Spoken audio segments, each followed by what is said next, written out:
ॐ भूर्भुवः स्वः तत्सवितुर्वरेण्यं भर्गो देवस्य धीमहि धियो यो न प्रचोदयात् ॐ शान्ति शान्ति शान्तिः.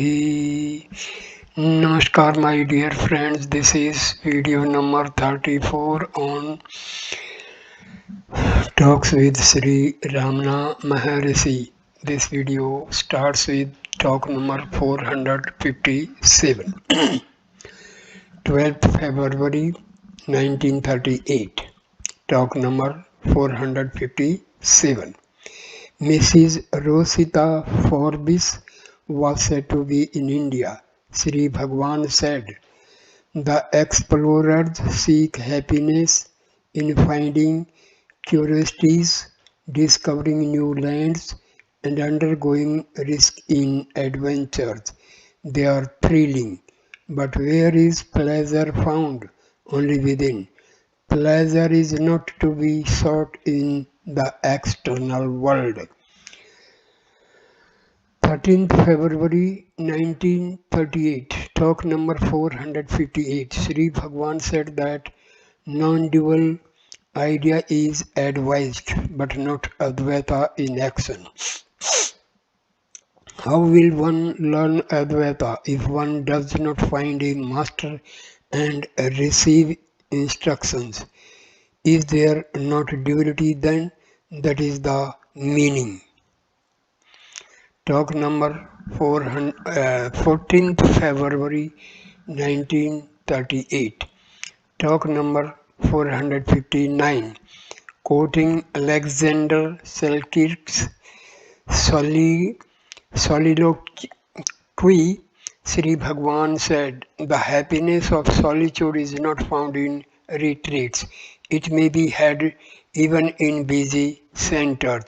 Happiness is not to be sought in solitude or in busy centers. It is in the self." 17th February 1938. Talk number 460.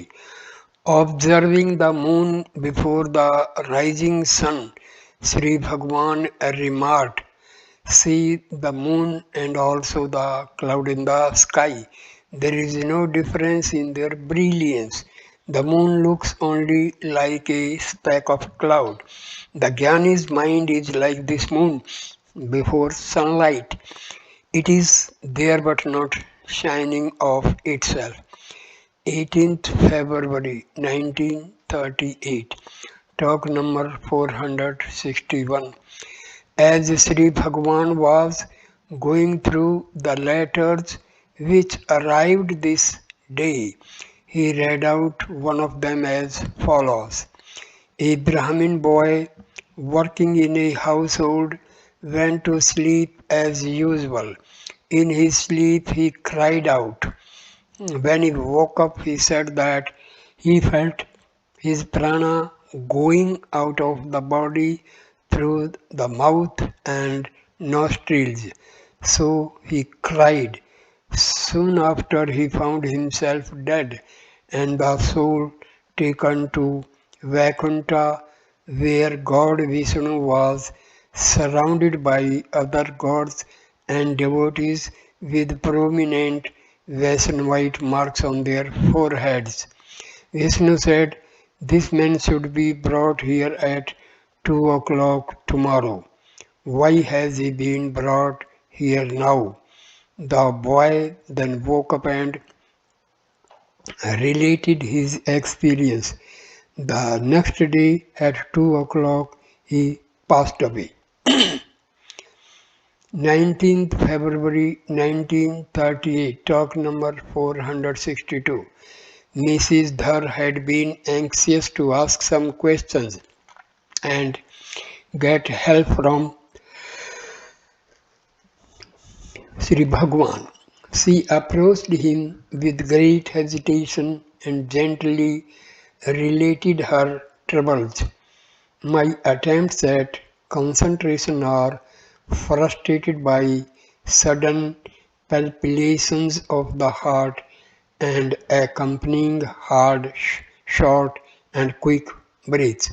Then my thoughts also rush out and the mind becomes uncontrollable. Under healthy conditions, I am more successful and my breath comes to a standstill with deep concentration. I had long been anxious to get the benefit of Sri Bhagwan's proximity for the successful culmination of my meditation and so came here after considerable effort. I fell ill here. I could not meditate and so I felt depressed. I made a determined effort to concentrate my mind even though I was troubled by short and quick breaths. Though partly successful, it does not satisfy me. The time for my leaving the place is drawing near. I feel more and more depressed as I contemplate leaving the place. Here I find people obtaining peace by meditation in the hall, whereas I am not blessed with such peace. This itself has a depressing effect on me. Mercy, this thought, I am not able to concentrate, is itself an obstacle. Why should the thoughts arise? Devotee, can one remain without thoughts rising all the 24 hours of the day? Should I remain without meditation? Maharshi, what is hours again? It is a concept. Each question of yours is prompted by a thought. Your nature is peace and happiness. Thoughts are the obstacles to realization. One's meditation or concentration is meant to get rid of obstacles and not to gain the self. Does anyone remain apart from the self? No. The true nature of the self is declared to be peace. If the same peace is not found, the non-finding is only a thought which is alien to the self. One practices meditation only to get rid of these alien fancies. So, then a thought must be quelled as soon as it rises. Whenever a thought arises, do not be carried away by it. You become aware of the body when you forget the self. But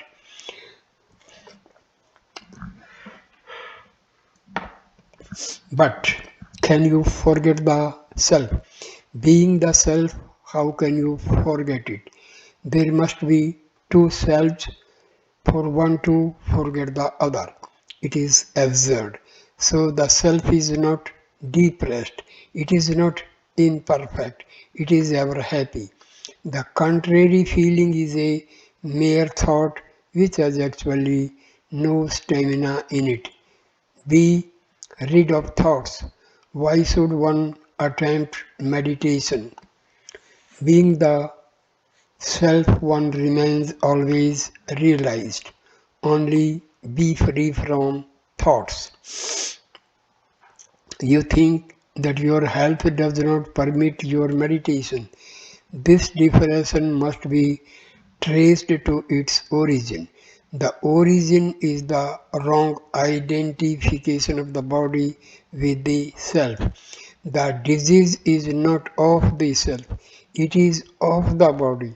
But the body does not come and tell you that it is possessed by the disease. It is you who say it. Why? Because you have wrongly identified yourself with the body. The body itself is a thought. Be as you really are. There is no reason to be depressed.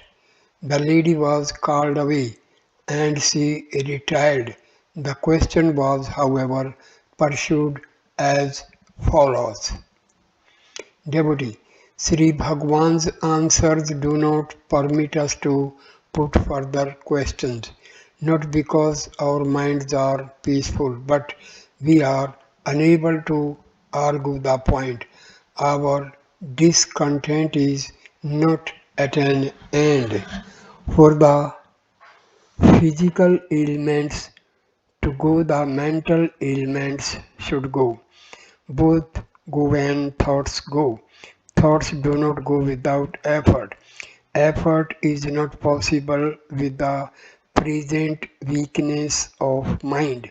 The mind requires grace to gain strength. Grace must manifest only after surrender.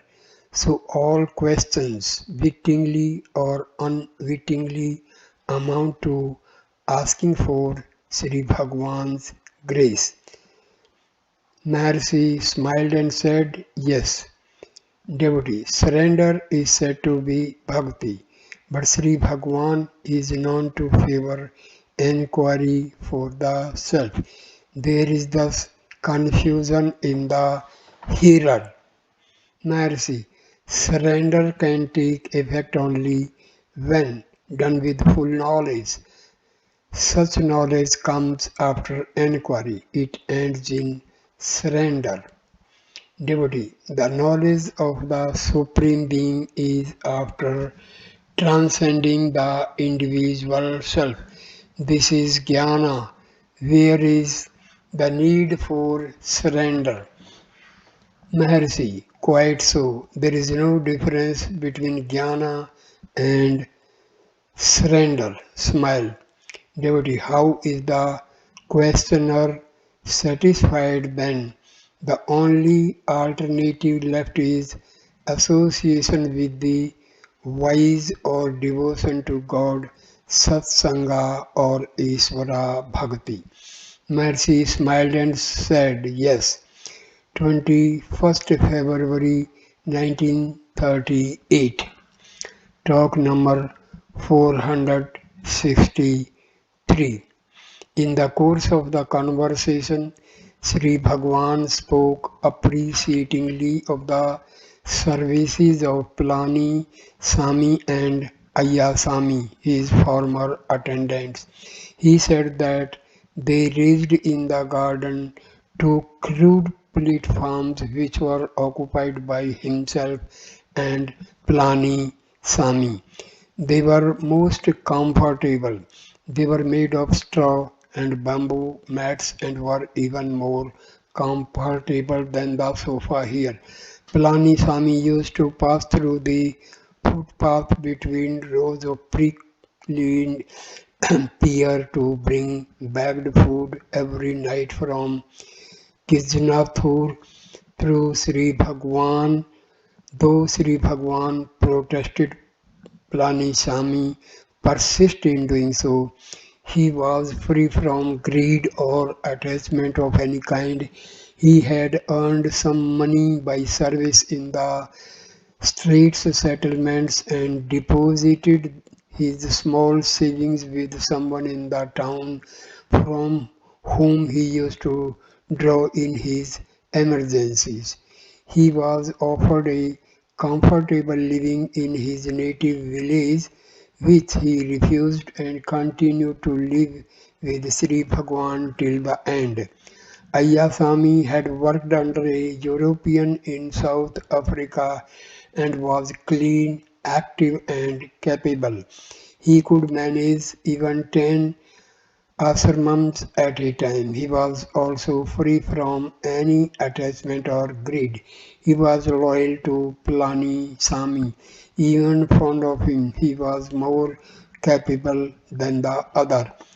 Anamlai first visited Maharshi in Virupaksha cave. He later went to Kovilur and studied some Tamil scriptures. He returned to Sakandasramam. He died in January 1922 and in his 29th year. In the meantime, he had composed 36 stanzas in Tamil full of significance and fervor. Sri Bhagwan had then read out and briefly explained their meaning. 5th March 1938, talk number 464. A passage from Arunachala Mahatmya. The glory of Arunachala was read out. It related to Peng Panguni, a large sage who had his legs made whole by the grace of Sri Arunachala. Sri Bhagwan then related the story of a man whom Sri Maharshi had seen when he was in Guru Murtham. The man was one Kupu Iyer. His legs were useless and he could not walk. He was once on his way to Vettavalam, moving on his buttocks. An old man suddenly appeared before him and said, "Get up and walk. Why do you move on your buttocks?" Kupu Iyer was excited and beside himself. Involuntarily he rose up and walked freely. After going a short distance, he looked behind to see the stranger who made him walk, but he could not find anyone. He narrated the incident to all those who were surprised to see him walk. Any old man in the town can bear witness to Kappu Iyer, Kupu Iyer regaining the use of his legs. Again, a girl from girls' school was decoyed and was being robbed of her jewels. Suddenly, an old man appeared on the scene, rescued the girl, escorted her to her home, and then disappeared. Often, such mysterious happenings occur in Tiruvannamalai. 6th March 1938, talk number 465. Sri Bhagwan explained to a retired judge of the High Court some points in the Upadesa Saram as follows. Number 1. Meditation should remain unbroken as a current. If unbroken, it is called Samadhi or Kundalini Shakti. Number 2.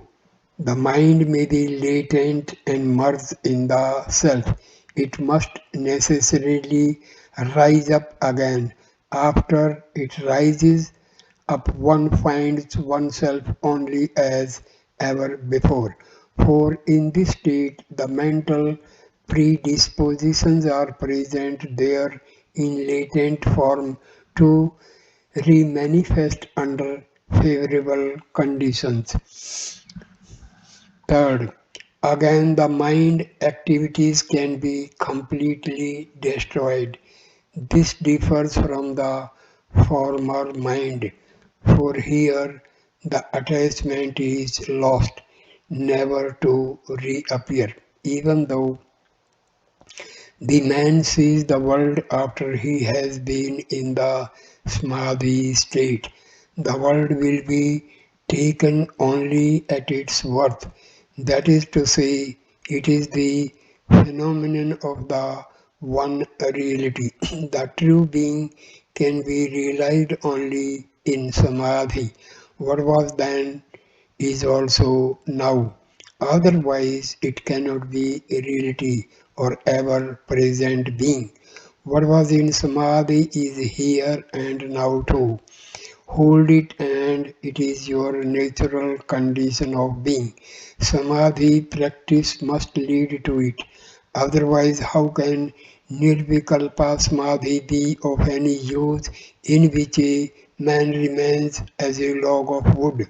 He must necessarily rise up from it sometime or other and face the world. But in Sahaja Samadhi, he remains unaffected by the world. So many pictures pass over the cinema screen. Fire burns away everything, water drenches all, but the screen remains unaffected. The scenes are only phenomena which pass away, leaving the screen as it was. Similarly, the world phenomena is simply pass on before the Jnani, leaving him unaffected. You may say that people find pain or pleasure in worldly phenomena. It is owing to superimposition. This must not happen. With this end in view, practice is made. Practice lies in one of the two courses, devotion or knowledge. Even these are not the goals. Samadhi must be gained. It must be continuously practiced until Sahaja Samadhi results. Then there remains nothing more to do. Talk number 466. Mr. Vedalingam, an employee of the National Bank, by meditation, manifestation disappears and then Ananda results. It is short lived. How is it made ever abiding? Mercy by scorching the predispositions. Devotee, is not the self the witness only? Sakshi Matra. Mercy, witness is applicable when there is an object to be seen. Then it is duality. The truth lies beyond both. In the mantra Sakshi Cheta Kevalo Nirgunascha, the word Sakshi must be understood as Sannidhi, presence, without which there could be nothing. See how the sun is necessary for daily activities. He does not, however, form part of the world actions, yet they cannot take place without the sun. He is the witness of the activity, so it is with the self. 7th March 1938. Talk number 467. Yogi Ramaya. All actions take place owing to Shakti. How far does Shakti go? Can she effect anything without one's own effort? Maharshi. The answer to the question depends on what the Purusa is understood to be. Is he the ego or the self? Devotee, Purusa is Swarupa, Maharshi, but he cannot make any Pariyatana, effort. Devotee, Jiva is the one who makes the Pariyatana, Maharshi. So long as egoity lasts, Pariyatana is necessary. When egoity ceases to be, actions become spontaneous. The ego acts in the presence of the self. He cannot exist without the self. The self makes the universe what it is by his Shakti, and yet he does not himself act. Sri Krishna says in the Bhagavad Gita, I am not the doer, and yet actions go on. It is clear from the Mahabharata that very wonderful actions were effected by him, yet he says that he is not the doer. It is like the sun and the world actions. Devotee, he is without abhimana, attachment, whereas the jiva is with abhimana. Maharshi, yes, being attached, he acts and also reaps the fruits. If the fruits are according to his desire, he is happy. Otherwise, he is miserable. Happiness and misery are due to his attachment. If actions were to take place Without attachment, there would be no expectation of fruit. Devotee, can actions take place spontaneously without individual effort? Should we not cook our food in order to eat it later? Maharshi, Atma acts through the ego. All actions are due to efforts only. A sleeping child is fed by its mother. The child eats food without being wide awake and then denies having taken food in sleep. However, the mother knows what happened. Similarly, the Jnani acts unawares. Others see him act, but he does not know it himself, owing to fear of him, wind blows, etc. What is the order of things? He ordains everything and the universe acts accordingly, yet he does not know. Therefore he is called the great doer. Every embodied being, Ahankari, is bound by Niyama. Even Brahma cannot transgress it. This devotee later explained the significance of his question. He hears Sri Bhagwan say that the world goes on and the individual needs are met by divine will. But he finds that Sri Bhagwan wakes up the ashramites at around 4 a.m. to cut vegetables for the day's curry. He wanted to have the doubts cleared for his own benefit, and the question was not meant for discussion. 10th March 1938, talk number 468. As Sri Bhagwan was going out, the following Vedic chant was heard from a hut. Antraditya mansa jvalantam brahmana vindat. Sri Bhagwan drew our attention to it and remarked, in the Taittiriya Upanishad also, he is said to be made of gold, etc. What does it all mean? Although the sun and the other luminaries are said to be self-luminous, yet they do not shine forth of themselves, but they shine by the light of the Supreme Being. Na tatra suryo vibhati. So long as they are said to be separate from Brahma, their self-luminosity is the luminosity of Brahma. All these mantras mentioning the sun, etc., speak only of Brahma. Talk number 469. Yogi Ramaya asked, a master is approached by an aspirant for enlightenment. The master says that Brahma has no qualities, nor stand, nor moment, etc. Does he not then speak as an individual? How can the aspirant's ignorance be wiped off unless the master speaks thus? Do the words of the master as an individual amount to truth? Mercy, to whom should the master speak? Whom does he instruct? Does he see anyone different from the self? Devotee, but the disciple is asking the master for elucidation. Maharshi, true, but does the master see him as different? The ignorance of the disciple lies in not knowing that all are self-realized. Can anyone exist apart from the self?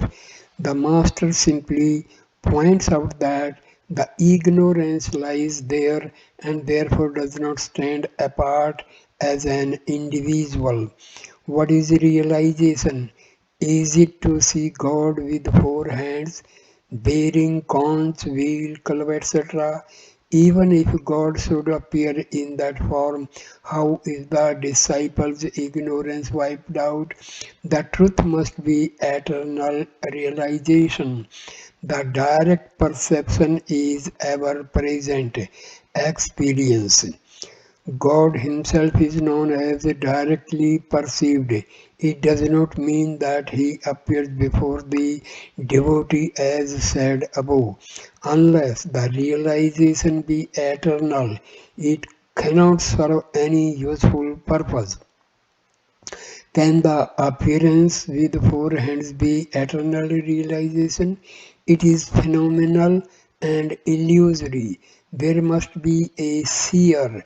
The seer alone is real and eternal.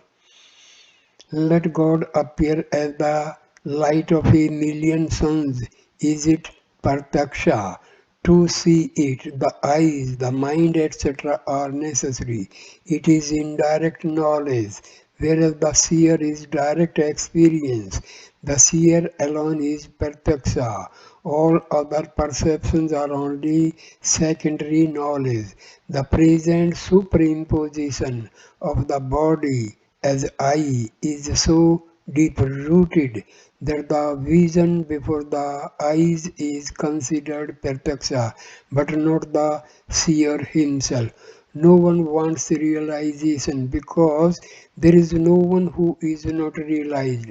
Can anyone say that he is not already realized or that he is apart from the self? No. Evidently, all are realized. What makes him unhappy is the desire to exercise ordinary powers. He knows that he cannot do so. Therefore, he wants God to appear before him, confer all his powers on the devotee, and keep himself in the background. In short, God should abdicate his powers in favor of them. Devotee. It is alright for Mahatmas like Sri Bhagwan to speak out so plainly because the truth does not swerve from you. You consider it easy for all others. Nevertheless, the common folk have a real difficulty. Maharshi, then does anyone say that he is not the self? Devotee, I mean to say that no one else has the courage to put things straight like Maharshi. Maharshi, where is the courage in saying things as they are? So I end this video here, and next video number 35 will start with talk number 470. Thank you for watching this video. Please like, comment and share the video and subscribe the channel. Thanks. Namaskar.